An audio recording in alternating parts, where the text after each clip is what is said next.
perempuan miskin datang kepada tahmilu, dia membawa ibnataini, dua orang anak perempuan, laha, anak dia, bukan anak orang. Fa'at'amtuha, aku beri dia makan, salasa tamaratin, 3 kurma, tamratun 1, tamratani 2, tamaratin 3, aku kasih dia 3 kurma. Fa'ataitu, aku kasih kulla wahidatin, setiap fa'atat, si ibu tadi mengasih kulla wahidatin minha, setiap anaknya itu dia kasih tamratan. Kau 1 kurma, kamu 1 kurma. Wa rafa'at ila fiha, yang 1 kurma lagi diangkatnya ke mulutnya. Fiha itu ke mulutnya. Litakulaha, dia mau makan, 1 untuk anaknya, 1 untuk anaknya, 1 untuk dia. Pas mau dimakannya, fast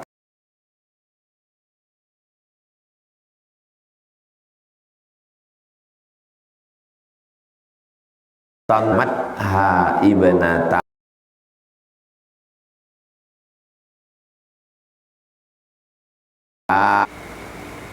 terus anaknya tadi minta. Anaknya kan udah makan, memang biasa anak-anak gitu, udah makan diminta ya lagi punya maknya. Jadi anak ini memang dari dulu udah begitu sifatnya. Kalau ada ibu-ibu sama kau kok gini, memang udah begitulah anak-anaknya. Fastat amat ha ibnataha, 2 anaknya itu minta lagi.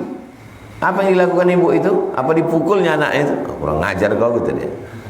Fasyaqqat, dibelahnya, syaqqat at-tamrata, dibelahnya kurma itu. Allati kanat turidu an ta'kulaha, kurma yang mau dimakannya itu tak jadi dia makan, dia belah menjadi 2. Bainahuma, dibelahnya 2, kasihnya sebelah, kasihnya sebelah. Fa'ajabani, ajaba, ajib, fa'ajab, mengagumkan, membuat saya takjub. Fa'ajabani sya'nuha, perkara dia, perbuatan dia itu membuat aku terkagum, kata Sayyidatuna Aisyah. Fadzakartu, maka aku sebutkan alladzi yang diceritakan li Rasulillah sallallahu alaihi wasallam, ku ceritakan kepada Nabi Muhammad sallallahu alaihi wasallam. Faqala, Nabi bersabda, apa kata Nabi? Innallaha, sesungguhnya Allah, menunjukkan bahwa beritanya ini sangat benar karena diawali dengan inna littaukid. Innallaha wa malaikatahu yusalluna 'alan nabi. Inna ma'al usri yusra. Innallaha, sungguh, sesungguhnya Allah. Ditambah lagi taukid yang kedua, qad. Qad kalau masuk ke fi'il madhi, sungguh, 2 kali sungguh. Sesungguhnya Allah sungguh aujaba, wajib, laha, bagi perempuan itu, al jannata, wajib perempuan itu masuk surga. Terus kalau dia banyak dosa macam mana? Au atau a'taqaha, Allah bebaskan dia, Allah selamatkan dia, biha, karena mengasih kurma itu, minan nar, diselamatkan Allah dia dari neraka. Pertama kasih makan dulu, sesudah makan kasih minum, setelah kasih minum kasih pakaian, habis itu kasih tempat tinggal, habis itu kasih sekolah pendidikan, habis itu ada orang baik datang Minang, nikahkan, potongkan kambing, buatkan walimah, kasih modal. Susah dia, senangkan hatinya, kasih nasihat, didik anak perempuan kita baik-baik. Pusing aku dengan anak perempuan ni Pak Ustadz, rumah macam kapal pecah, masuk ke kamar macam Titanic baru meletup, dinding wallpaper habis kena tulis-tulis, menjerit-jerit. Jadikanlah anak itu seperti tamu. Kalau datang tamu, mau kita hamuk dia? Enggak. Mau kita tanya ke tamu, pulangnya jam berapa Pak? Enggak. Jadi tamu macam mana? Kita tunggu aja. Ibu-ibu, bapak-bapak yang kamarnya macam kapal pecah, yang dindingnya kena coret-coret, yang lantainya busuk bau, tenang-tenang aja. Amal menahankannya 20 tahun. Paling lama 30 tahun. Setelah itu nanti dia pun akan pergi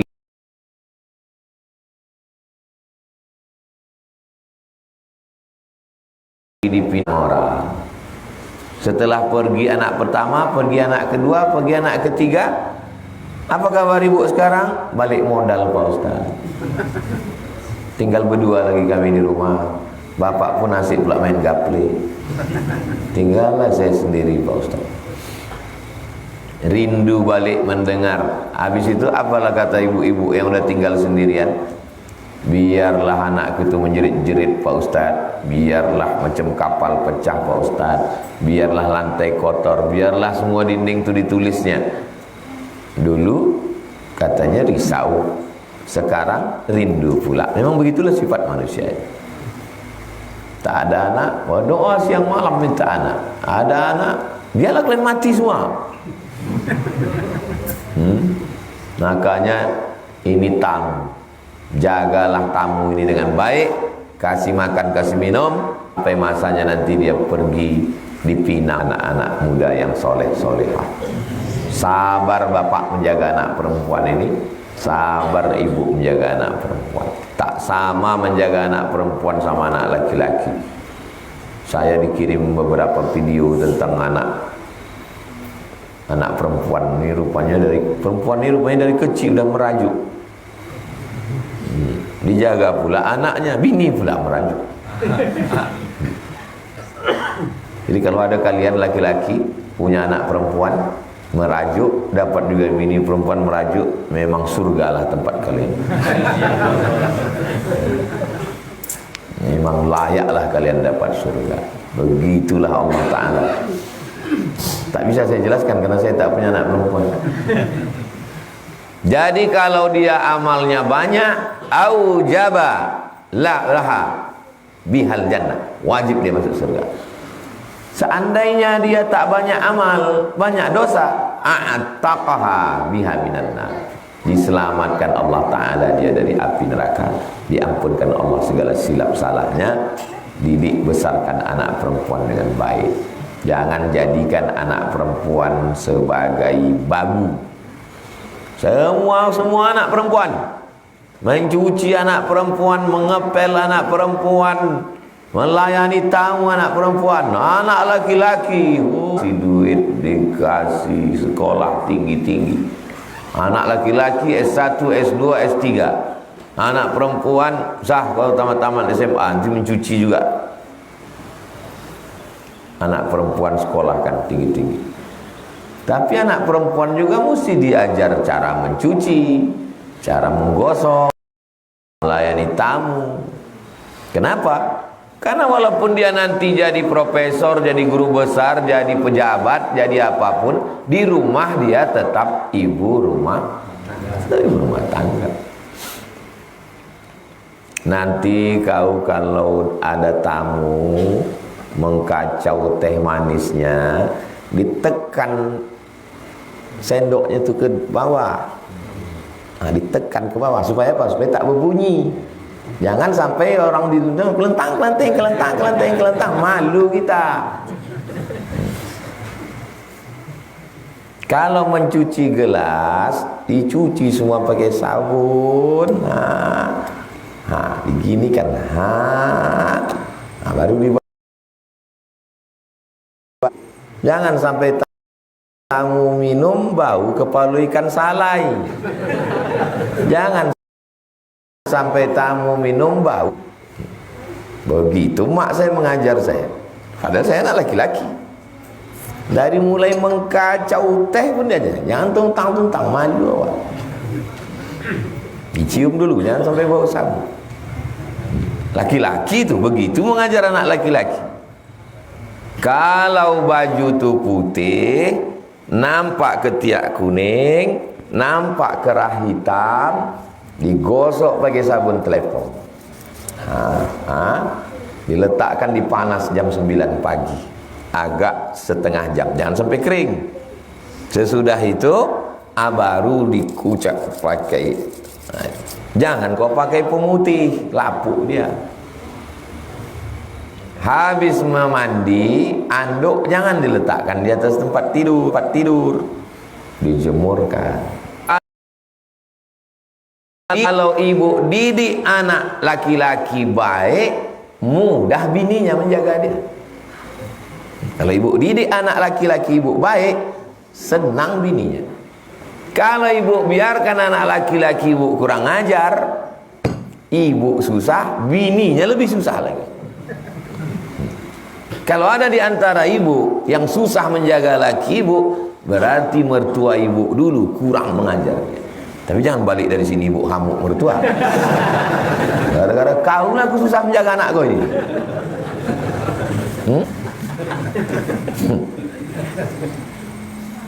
Ada saya tonton video tentang keluhan seorang istri. Balik ke kamar, berserak, asal mengambil baju, ambil dari bawah. Udah bagus disusun bawah, dibuka, mengeluh. Saya tengok, begitu rupanya keluhan bini-bini yang dapat laki kurang ajar. Mestinya dia yang mencarikan pembantu untuk menyetrika baju itu, untuk menyusun itu, untuk memasak itu. Udahlah dia tak menolong, yang ada tuh dihamuk-hamuknya pula lagi. Makannya pun dari kebun perempuan itu. Kebetulan perempuan itu anak orang kaya, sawitnya sejauh mata memandang. Anak tunggal pula, ayahnya udah stroke.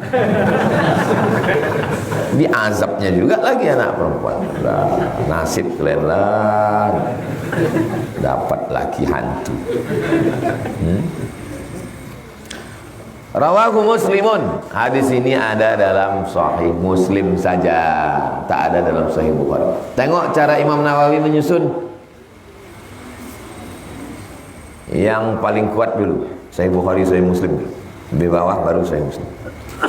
Kenapa tak dicukupkannya aja pada satu riwayat? Cukupkan satu riwayat dah. Kenapa mesti dua riwayat? Dengan banyaknya riwayat semakin kuatlah hadis. 270. Wa an Abi Syuraih, dari Abu Syuraih, nama dia Wailid bin Amr Al-Khuzai radhiyallahu anhu. Qala, dia berkata, qala Nabi sallallahu alaihi wasallam. Nabi berkata, apa kata Nabi? Allahumma, ya Allah, inni aku uharriju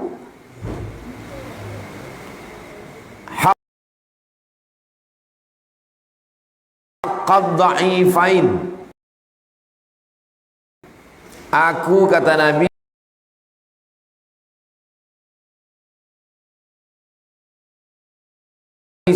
uharrij, haraj dari kata susah. Uharrij, aku memperjuangkan dengan susah payah hak dua manusia yang lemah. Hak dha'ifain, dua orang yang lemah. Siapa itu? Al-yatimi, anak yatim, wal mar'ati, dan perempuan. Anak yatim ini punya hak, tapi dia lemah. Ayahnya tak ada, emaknya janda, maka ditolong. Al-mar'ati, perempuan lemah, disepelekan orang, direndahkan orang, ditolong Nabi sallallahu alaihi wasallam. Hadis ini statusnya hadisun hasan. Yang paling tinggi hadisun sahih. Di bawah sahih hadisun hasan. Hadis sahih, hadis hasan tak ada ikhtilaf, bisa jadi dalil. Contoh hadis hasan yang lain: mentalkinkan mayat sesudah dikubur.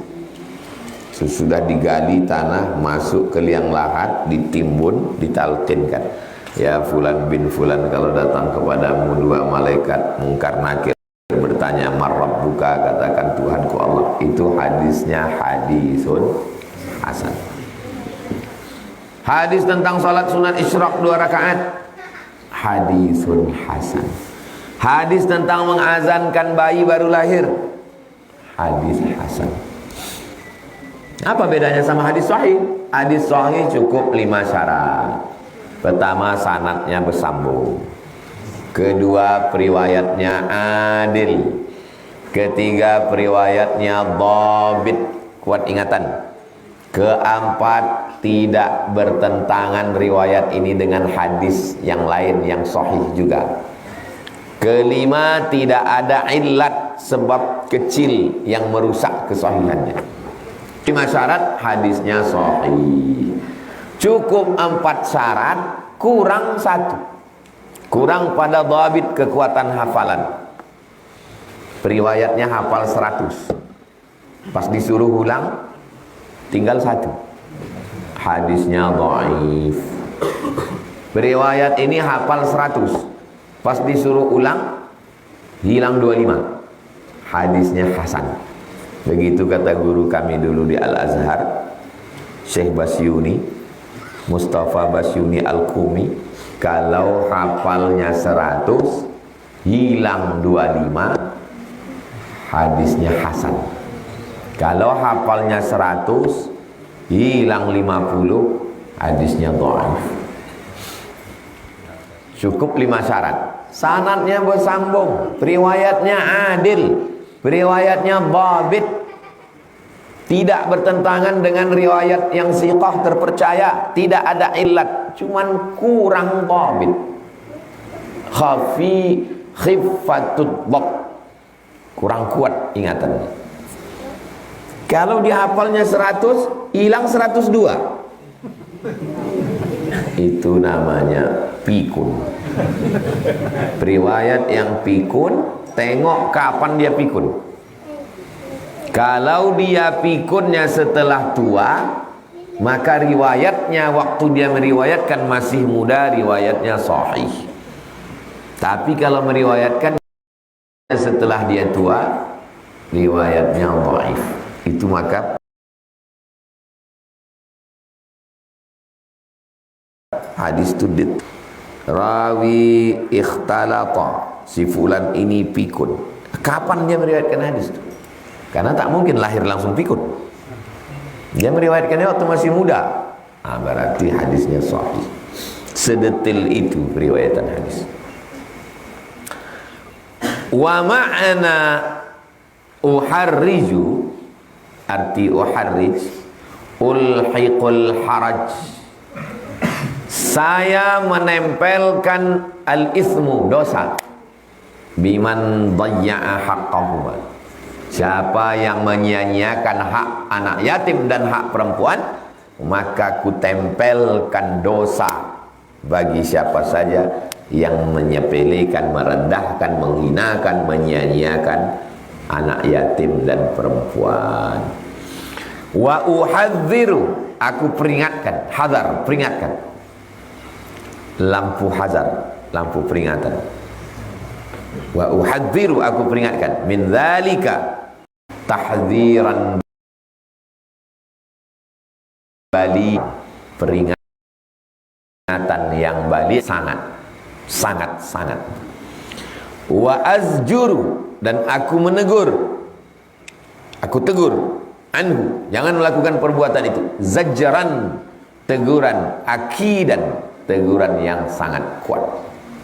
Hati-hati dengan anak yatim, hati-hati dengan perempuan. Pengurus-pengurus masjid yang menyebarkan kotak yatim di pintu, tolong dibuka kotak yatim itu bagi sekarang, ini pas libur sekolah. Kotak yatim dibuka setahun 12 kali. Awal bulan buka, bagi, bukan duit kalian itu pengurus. Jangan dikumpul-kumpul setahun mati anak yatim. Tak sanggup, kalau dibuka tiap bulan cuma 3.000 perak isinya, buka setahun 3 kali. Bulan Juli anak yatim mau bayar uang sekolah, beli baju, daftar ulang. Bulan Desember libur semester, mau Ramadan atau mau Idul Fitri. Kalau mau Ramadan itu berarti duitnya untuk makan buka puasa. Kalau mau Idul Fitri berarti beli baju. Bisa 4 kali bagus. Pengurus masjid surau langgar musola, buatkan kotak, letakkan di pintu, jalankan di jamaah kotak duafa untuk anak yang emaknya meninggal, ayahnya tak pulang-pulang merantau, ayahnya hilang diambil pelakor, tapi dia susah. Nanti waktu anak yatim dibagi dia tak dapat. Jangan bagikan duit yatim ke dia. Nah, duit duafa masukkan, bungkuskan, tulis D di pojok atas, D. Nah, yang untuk ini Y. Yang tulis itu duafa, sakit hati dia. Dia pakai kode-kode. Jangan sampai disimpan duit itu sampai berat. Simpan, pas membuka dilarikan maling. Pengurus tak pula mau mengganti. Begitulah teguran Nabi kepada orang yang menyia-nyiakan. 271. Wa an Mus'ab ibni Sa'ad bin Abi Waqqas. Nama ayahnya Sa'ad. Nama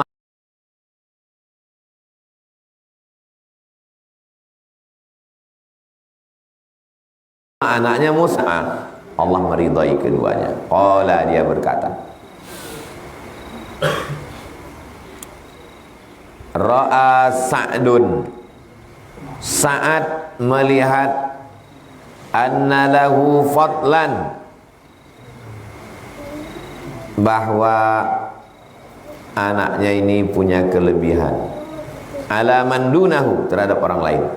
Dibanding sama yang lain dia punya kelebihan. Faqala Nabi SAW, lalu Nabi berkata, hal tunsarun, apakah kamu ditolong Allah, wa turzaqun, dan kamu dikasih rezeki. Kenapa kamu ditolong Allah? Kenapa kamu dikasih rezeki? Apa yang menyebabkan kamu dikasih tolong dan dikasih rezeki? Illa bidu'afaikum, kamu ditolong Allah, dikasih rezeki itu karena anak yatim, fakir miskin, orang tua jompo, janda-janda tua, kamu tolong mereka, bangun dia malam berdoa, karena itulah Allah menurunkan pertolongan pada kamu, bukan karena kamu hebat. Maka tolong orang susah. Kalau mau ditolong Allah, mau dikasih rezeki, kuncinya simple saja menurut hadis ini, tolong orang susah. Balik gajian, beli beras 5 kilo, beli minyak sekilo, beli gula sekilo, beli sarden, beli susu saset, beli gula kopi, masukkan plastik, titipkan. Sebelum sampai ke rumah, kasihkan. InsyaAllah turun pertolongan Allah, dapat rezeki. Rawahul Bukhari, Imam Bukhari meriwayatkan hadis ini hakadha. Imam Bukhari meriwayatkan hadis ini begini, mursalan, hadisnya mursal. Hadis mursal ini sahabat Nabi, ini tabi'in, lebih tinggi sahabat daripada tabi'in. Sahabat jumpa Nabi, tabi'in tak jumpa. Tiba-tiba tabi'in berkata, Nabi bersabda. Kalau ada jumpa hadis tabi'in berkata Nabi bersabda, itu nama hadisnya mursal. Sahabat, tabi'in, tabi'in, baru pengumpul hadis. Kalau pengumpul hadis, Imam Bukhari, Imam Muslim, Imam Nawawi, Imam Bukhari, Imam Muslim, Imam Abi Daud, Imam Nasai, Imam Tirmidzi, Imam Ibnu Majah, tiba-tiba saja dari pengumpul hadis ini dia bilang qala nabi, nabi bersabda. Nama hadisnya mu'allaq. Kalau putusnya di sini, tiba-tiba tabi'in berkata, nabi bersabda, nama hadisnya mursal. Kalau putusnya dua, hilang tabi'in, hilang tabi'in, putus dua berturut-turut, nama hadisnya mu'dal.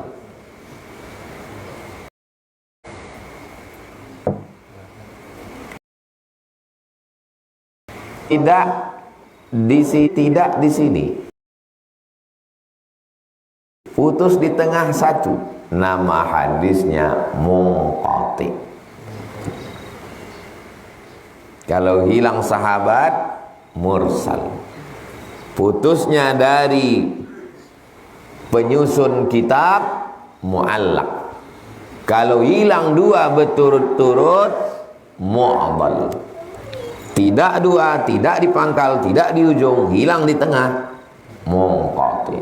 Keempat-empat ini hadis dhaif. Dhaifnya kena pasal putus sanad. Putus sanad, putus di pangkal, mu'allaq. Putus di ujung, mursal. Putus dua berturut-turut, mu'dal. Putus satu, munqati. Tak masuk ke kepala saya Pak Ustaz, tak usah diberikan.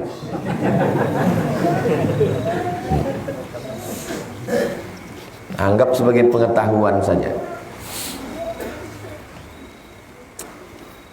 Itu di Ayyun. Dia bukan sahabat, dia tabi'i. Warawahul Hafiz Abu Bakar Al-Barqani. Oh, kalau begitu hadis ini putus sanadnya. Riwayat Bukhari putus, tapi ada yang nyambung. Diriwayatkan Al-Hafiz Abu Bakar Al-Barqani fi sahihihi, dalam kitab sahihnya, muttasilan, sanadnya bersambung. An Mus'ab an abihi, bapaknya. Siapa yang menjelaskan ini? Yang menjelaskan Imam Nawawi. Jadi kalau satu riwayat putus, apakah riwayat lain juga putus? Tidak. Makanya kalau kita membaca hadis putus, kita bilang dhaifus sanad. Sanad yang ini yang dhaif. Dan sanad lain boleh jadi ada yang sahih. Karena satu hadis sanadnya bisa 5, bisa 6. Macam inilah. Nah ini. Tiba-tiba yang mahasiswa dari Bengkalis balik ke Bengkalis, diriwayatkan. Yang dari Inhil balik ke Inhil. Yang dari Rohul balik ke Rohul. Yang dari Pasir Limau Kapas balik ke Rohul. Udah berapa sanad ini? Boleh jadi yang dari Inhil putus, dhaif, tapi yang lain kan tidak. Maka tidak bisa menghukum satu hadis hanya dari satu sanad. Hadis-hadis yang didhaifkan Albani ternyata sahih. 7 jilid. Kata Albani, dhaif. Rupanya dia tak tahu ada sanad yang nyambung. Datang Syekh Mahmud Said Mamdud. Syekh Mahmud Said Mamdud. Ditulisnya kitab judulnya At-Ta'rif bi Awhami man qassama sunan ila sahih wa dhaif. 7 jilid. Hadis-hadis yang didhaifkan Albani ternyata sahih. Qala Al-Albani berkata, hadisun dhaif, hadis ini dhaif. Qultu, kataku, kata Syekh Mahmud,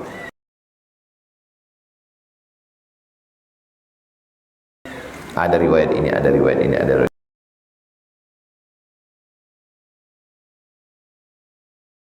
Hadis ini sahih, ternyata sahih.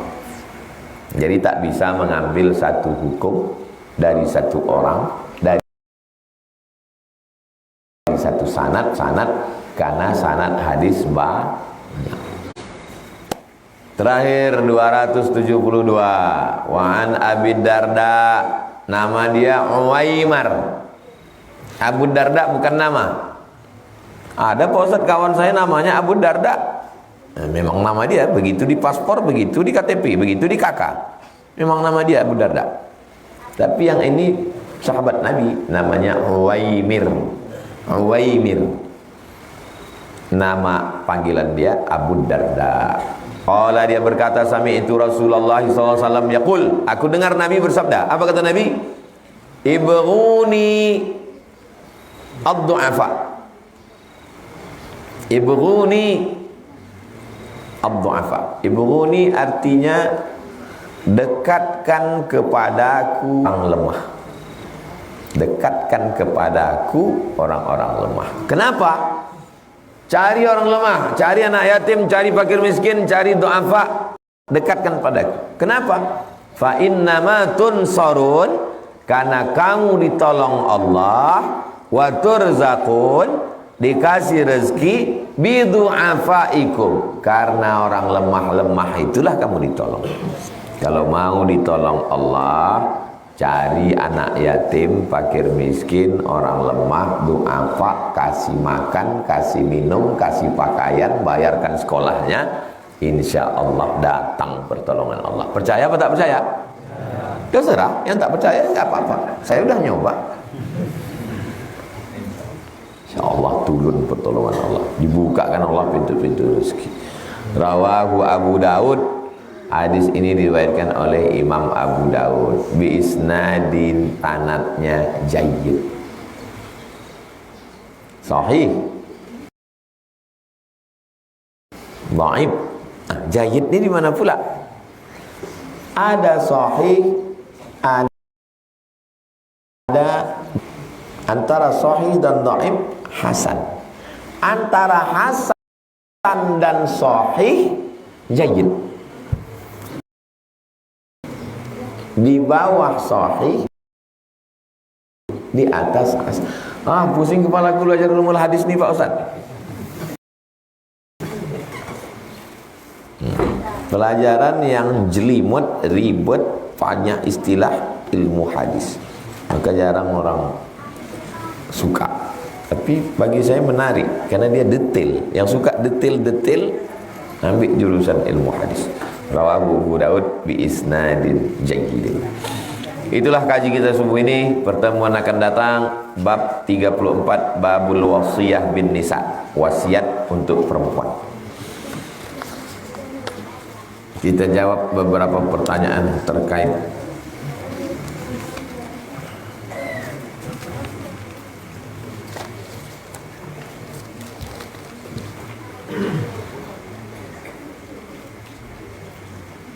tidak semua orang punya anak kandung. Apakah hadis tadi juga berlaku bagi yang punya anak angkat? Tak ada. Imam Nawawi mengatakan anak kandung. Di awal-awal ceritanya tentang perempuan membawa anaknya. Anak kandung apa anak angkat? Anak kandung. Anak kandung. Dua kali dikatakan ibnatani laha. Lahnya itu, lamnya itu dia, bukan anak orang. Tapi hadis yang di akhir tadi, innama tunsaruna wa turzaquna bidu'afaikum, kamu ditolong dan dikasih rezeki karena orang-orang lemah. Hadis yang di awal anak kandung. Hadis yang di ujung 2 kali 3 kali, kamu ditolong karena orang lemah, kamu dikasih rezeki karena orang lemah. Kesimpulan antara 2 hadis ini bahwa tidak mesti anak kandung. Tidak mesti anak kandung. Cari anak du'afa, sekolahkan, biayai sampai tamat, ditolong, turun pertolongan Allah SWT. Percaya tak percaya, saya percaya. Bagaimana cara menasehati keluarga atau tetangga salat 5 waktu di masjid? Salat 5 waktu di masjid. tapi lupa sama istri dan anak perempuannya yang tak menutup aurat.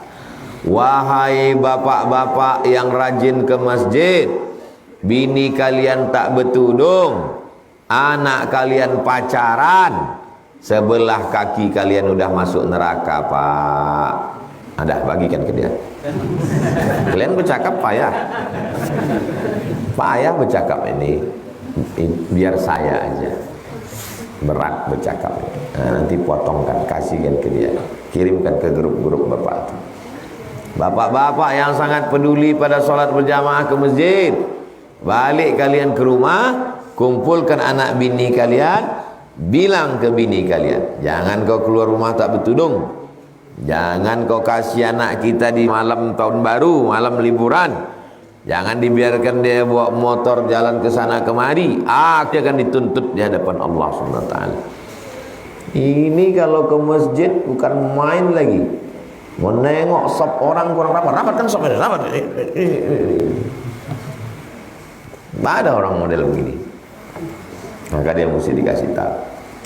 Kalau tidak, dia akan diminta, kullukum ra'in, wahai kalian bapak-bapak kepala rumah tangga, kalian adalah pemimpin, wa kullukum mas'ulun ar-ra'iyati, kalian akan dituntut, diminta tanggung jawab di hadapan Allah Subhanahu wa taala. Nah, udah potong, nanti di-share. Apa hukumnya perempuan terapi di tempat terapi yang pengurutnya laki-laki semua? Perempuan gatal. Jangan kalian pergi berkusuk sama tukang kusuk laki-laki. Kalian bapak-bapak, tengok bini kalian pergi kemana, siapa tukang kusuknya, siapa terapisnya. Perempuan nampak aurat, diurut kepala, mata, leher, berarti laki-lakinya tidak punya rasa cemburu. Suami, abang, adik yang tak ada rasa cemburu, la yadkhulul jannata dayyus, tak masuk surga dayyus. Siapa itu dayyus? Alladzi la cemburu kepada mahram, kecuali bininya ini udah mau mati dan tukang kusuk satu-satunya di Riau ini cuman bapak Nila. Kalau tak dikusuk kepalanya ini mati, pilihannya antara mati, maka bapak tu pakai sarung tangan, nah, dipegang kusuknya di kepala, dan laki-laki tak mengawasi karena tak boleh mati. Bapak pilih mana, Pak? Dikusuk ini atau mati? Mati aja lah, kata Bapak. Tak boleh. Jangan berdua di kamar, jangan kena kulitnya, ditengok baik-baik. Kok bisa anak perempuan kalian dikusuk orang kalian kasih? Kok bisa bini kalian dipegang orang kalian kasih? Berarti tak ada rasa cemburu. Orang yang tak ada rasa cemburu itu bermasalah hatinya. Dayuth diketahui hanya di situ yang tempatnya bagus dan bisa sembuh, dukun itu. Itu. Apakah ada di Pekanbaru terapi mata akhwat? Bertanya pula.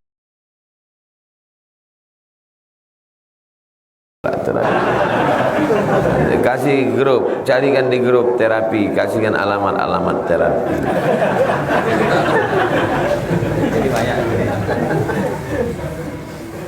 Banyak sekarang orang tua punya anak perempuan mengizinkan anaknya pacaran dengan alasan pacarnya sudah dia kenal, sering datang ke rumah dan kelihatannya orang baik. Bapak, ibu membiarkan anak pacaran, dibonceng orang, walaupun kenal, walaupun saudara, maka sama dengan memberi kesempatan anak untuk berzina. Ibu kalau punya anak perempuan bertamu, tanya, mau apa nak? Mau apa? Teman kuliah anak bapak, saya mau kenalan. Kalau kau mau serius, kunikahkan kau sama dia. Tembak dia langsung. Di situ nanti nampak dia serius tak serius. Mau jalan aja Pak, hambuslah kau. Kau kalau memang mau serius sama anakku, kunikahkan kau sama dia. Begitu caranya. Masih sekolah. Masih sekolah. Kau kalau mau serius sama anakku, kunikahkan kau sama dia, tapi dia masih sekolah. Sanggup kau menunggu dia selesai sekolah? Kalau sanggup kau menunggu, ini kau bawa dia. Kata dia, nanti aja lah Pak. Kata dia, tak lulus dia dah. Anakku masih sekolah. Aku tak mau dia sekolahnya berhenti. Aku mau dia sarjana. Mau tak kau menunggu? Kita lihat nanti aja Pak. Enak aja anak-anakku. Karena anak kau tak bisa begitu. Biarkan anak kita dibawa orang. Bagaimana cara menyikapi orang yang tak paham, diberi paham tapi tak menerima paham?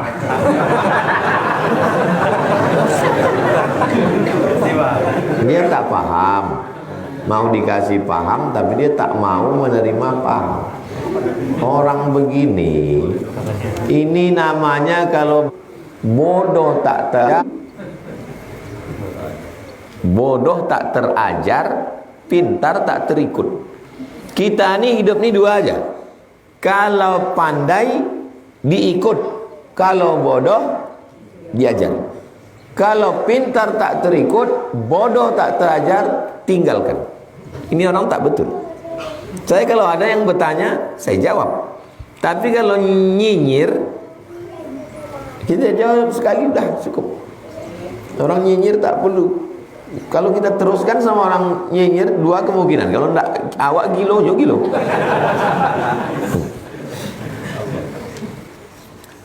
Bagaimana hukumnya seseorang menjanjikan umroh di depan publik, dipertontonkan orang banyak? Seketika jumpa, sudah dibahas akan diberangkatkan, selesai pulang dari safar, akan tetapi beliau malah memberangkatkan orang lain sebanyak 14 orang, dan saya tidak termasuk dalam pemberangkatan di tahun 2025 tersebut. Idza haddatsa kadzaba, kalau bicara bohong. Wa idza wa'ada akhlafa, kalau berjanji ingkar. Wa idza tumina khana, kalau dikasih amanah berkhianat. Berarti orang ini munafik. Jangan berkawan sama orang munafik. Orang munafik di mana tempatnya? Innal munafiqina fid darkil asfali minan nar. Orang munafik letaknya di kerak api neraka. Bersyukurlah antum tidak jadi berangkat sama orang munafik. Kata Syekh Muhammad Mutawalli Sya'rawi, kalau kamu berhadapan dengan orang tak baik, lalu Allah jauhkan kamu dari dia, berarti itulah doa kamu setiap subuh yang dikabulkan Allah. Wasrif anna syarra ma qadait. Allahumma hdina fiman hadait, wa afina fiman afait, wa tawallana fiman tawallait, wa barik lana fima atait, wa qina syarra ma qadait. Pak Ustadz, kawanku ini meninggalkan aku. Boleh jadi itulah doamu yang dikabulkan Allah tiap subuh. Wa qina syarra ma qadait. Saya udah mau nikah sama dia Pak Ustadz, gak jadi. Boleh jadi itulah yang diselamatkan Allah. Langsung buat update status saja. Boleh jadi kau adalah takdir jelekku yang diselamatkan Allah. Wa qina syarra ma qadait. Terus gimana lah nasib kita udah dijanjikannya? Niatnya sudah sampai. Innamal a'malu. Kita kan udah berniat nih mau berangkat, kan udah dijanjikannya. Ternyata tak berangkat. Rezeki tak berpintu. Allah kalau mau ngasih tak ada yang sulit. Innama amruhu iza arada syai'an ayyaqula lahu kun. Orang lemah dendam. Orang kuat melupakan. Orang cerdas tak memperdulikan. Kalau ada yang dendam, orang lemah. Kalau ada yang melupakan, memaafkan, orang kuat. Tapi kalau orang cerdas, tak ada peduli kayak itu. Saya orang cerdas. Saya kalau diajak orang, dia tak saya pedulikan. Anjing menggonggong, kapilah berlari. Allah mau menyelamatkan kita dari orang munafik. Kalau bagi saya, kita udah buat baik, dibalas orang tak baik, Allah mau menyelamatkan saya. Husnuzon kepada Allah Subhanahu wa ta'ala.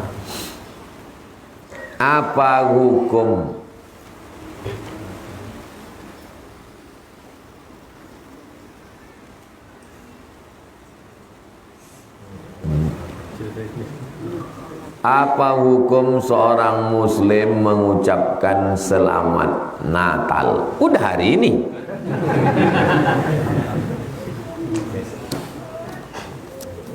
Orang yang mengucapkan selamat Natal, konsekuensinya ada 3. Mengatakan Nabi Isa lahir 25 Desember. Mengatakan Nabi Isa mati di palang salib. Mengatakan Nabi Isa anak Tuhan. 3 konsekuensi. Begitu kata para ulama. Saya tak mau ikut pendapat Ustaz. Siapa nyuruh antum saya memaksa? Ada saya memaksa ikut pendapat saya. Orang yang paling berani berfatwa nggak apa-apa tuh. Ajra'uhum lil fatwa, ajra'uhum lin nar. Orang paling berani bertakwa, paling berani masuk neraka. Makanya hati-hati. Nabi Isa tidak lahir 25 Desember. Nabi Isa tidak mati di palang salib. Nabi Isa bukan anak Tuhan. Mana dalil Nabi Isa bukan anak Tuhan? Laqad kafara alladzina qalu innallaha huwal masih ibnu Maryam. Kafirlah orang yang mengatakan Isa anak Tuhan. Mana dalil Nabi Isa bukan Trinitas? Laqad kafara alladzina qalu innallaha salisu salasah. Kafirlah orang yang mengatakan Nabi Isa itu 3 dalam 1, 1 dalam 3, Trinitas. Mana yang mengatakan Nabi Isa tidak mati di salib? Wa ma qataluhu, mereka tidak berhasil membunuhnya. Wa ma salabuhu, mereka tidak berhasil menyalibnya. Walakin syubbiha lahum, ada seorang laki-laki yang diserupakan wajahnya dengan Nabi Isa. Namanya Yahuza Yudas Iskariot. Mana dalil bahwa Nabi Isa bukan lahir 25 Desember? Wa huzi ilaiki bijiz'in nakhlati. Goncangkan pundakmu ke pangkal batang kurma. Tusaqit alaiki rutaban janiya. Akan gugur buah kurma. Buah kurma mengkal, gugur bulan Agustus, musim panas. Bulan Desember ini putih ya, tak ada.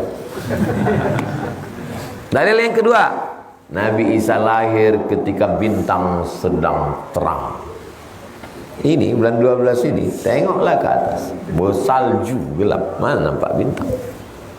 Dalil ketiga, Nabi Isa lahir ketika domba-domba sedang di padang rumput. Sekarang di padang rumput tertutup salju semua. Tak ada domba yang ke salju. Sekarang ini domba semua di kandang dan semua padang rumput tertutup salju. Jelas? Tak juga jelas? Itulah tadi maksud yang cari paham, dan dikasih paham, tak terima paham. Nah, ada orangnya di sini. Dikasih paham, tak menerima paham. Jadi itu apa yang dia bertanya ke kita? Untuk mancing-mancing supaya di komen, supaya saya diserang orang. Tak masalah. Tak peduli saya itu. Mau diserang, mau diapakan orang. Mudah-mudahan kita diberikan kebaikan, bisa orang tua qurrata a'yun, sejuk dipandang mata. Rabbana taqabbal minna innaka antas samiul alim wa tub 'alaina innaka antat tawwabur rahim. Rabbana atina fid dunya hasanah wa fil akhirati hasanah wa qina azabannar. Wa sallallahu ala sayyidina Muhammad wa ala alihi wasallam. Walhamdulillahi rabbil alamin. Taqabbalallahu minkum innahu taqabbal ya karim. Shalli sunnatal isyraq raka'ataini lillahi ta'ala.